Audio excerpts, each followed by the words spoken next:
they just kind of say a lot of things that don't really have a say because the presidents end up having a lot more say. But I think in the NIL part of trying to control that and figure out something, I don't know that anybody, I mean, there's all the head coaches and area commissioner. I don't know if anybody has that answer of what to do. They know what they don't like. We all know that. We don't know what to complain about it, but no one really has the answer about what exactly to do because, like I've said, when you talk about making a cap, making salaries, making contracts, well, then you got all these employee issues on top of that. You mentioned the salaries, you'd actually know what people make. Like, how do you suss that out right now? What's real versus what's not? Outside of I mean, that's. I don't know that other people in other professions deal with that because, usually, like I said, in the NFL, you got agents that you know what contracts are, or you talk, okay, this is what they're giving, and they have to. These are certified agents you're dealing with. Here, you've got to filter through all the fluff of, what someone says a kid has or the kid says that he has, and it's tough because there is no system around it, and I don't fault the whatever you want to call them, agents, runners, whatever, and kids because they're just trying to get the most that they can get. So there's a lot of stuff thrown out there that isn't accurate. Do you feel like you have an adjustment in the transfer portal windows, whether it's 1, 2, or just the dates themselves, would maybe alleviate some of these issues if that was addressed as well? I think you have the same issues, you just don't have them as long. So we're going to have the issues of what I say being leveraged, by kids or families or agents with deals and stuff. It would just be not as long, obviously, for the windows, especially the portal window when you go in. If that would tighten down, then you don't have so long after you're playing to deal with that. And an issue now is kids are away from us. So you go play a bowl game, some of us that start school, the kids aren't even back on school, so we can't even directly communicate in front of them. They're at home being, whatever the term you want to use, pre-portaled by everybody. Stay close to home. You don't even have to go back to school. That's an issue with the window too. Pre-portaled.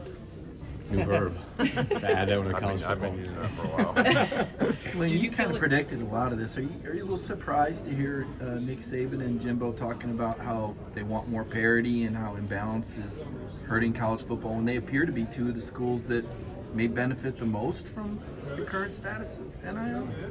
Yeah, that's a setup question. It is. But you but put you've been, Jimbo in there too. but you've been on the forefront. Complaining about parity.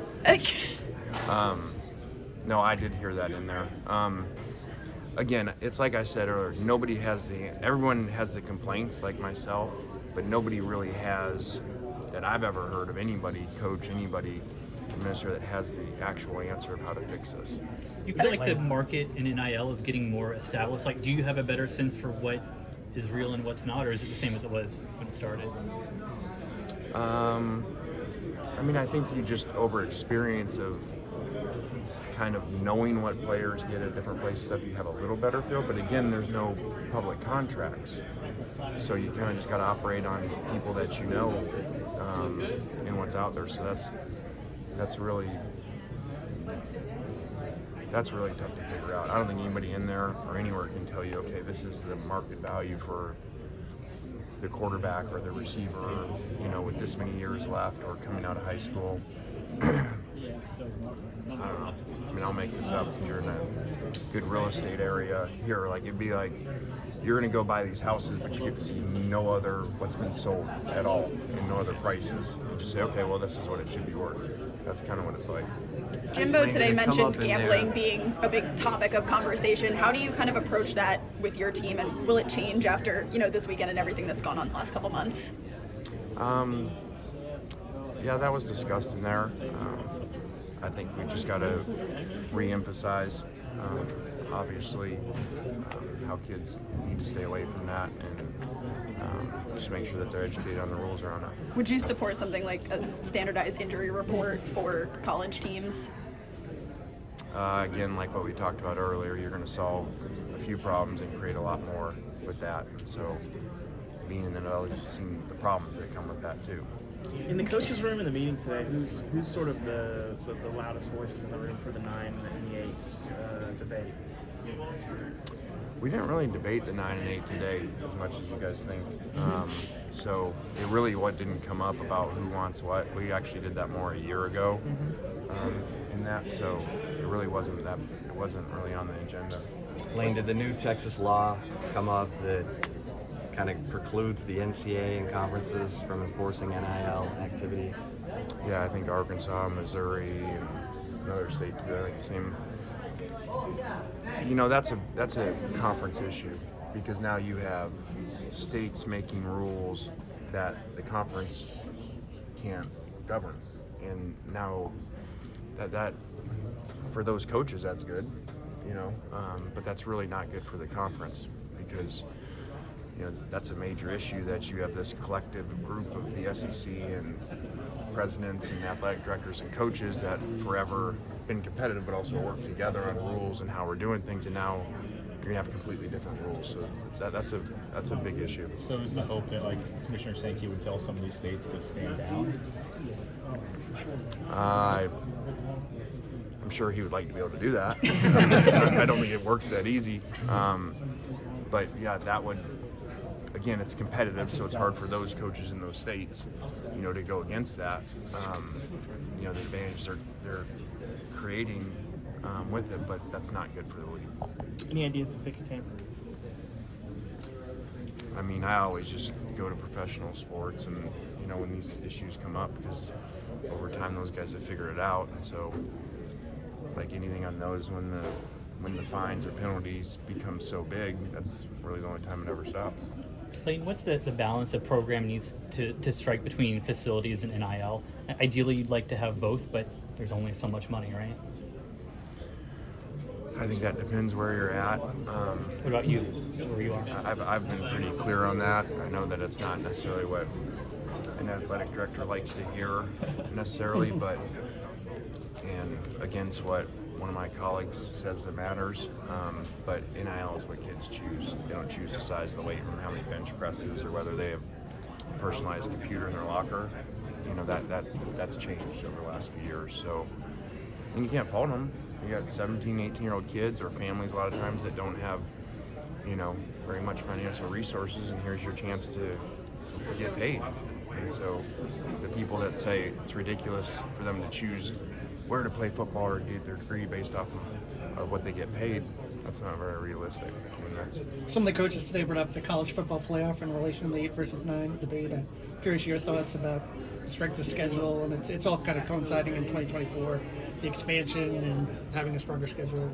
Yeah, I don't get into a lot of the 8 versus 9 because I kind of worry about when it's things that I'm going to have a say. So they're going to do what they want to do, regardless of what the coaches say, in my opinion, on 8 versus 9. So whatever the schedule is, we'll deal with it when it happens. I'm also curious about, you know, you're an offensive guy. They're going to kind of change the clock rules a little bit and so forth. And some of the coaches are saying, well, you're only losing a handful of plays. And I'm curious for someone like you, losing a handful of plays, does it make a difference or not? Or how you feel about that? It does a little bit. I mean, I'm sure fast tempo offensive coaches wouldn't, you know, don't like the change, and defensive guys do, because you're gonna have less plays, and you know, so probably doesn't take much to figure out that the hope is that when you have more plays, they wear down more, and so.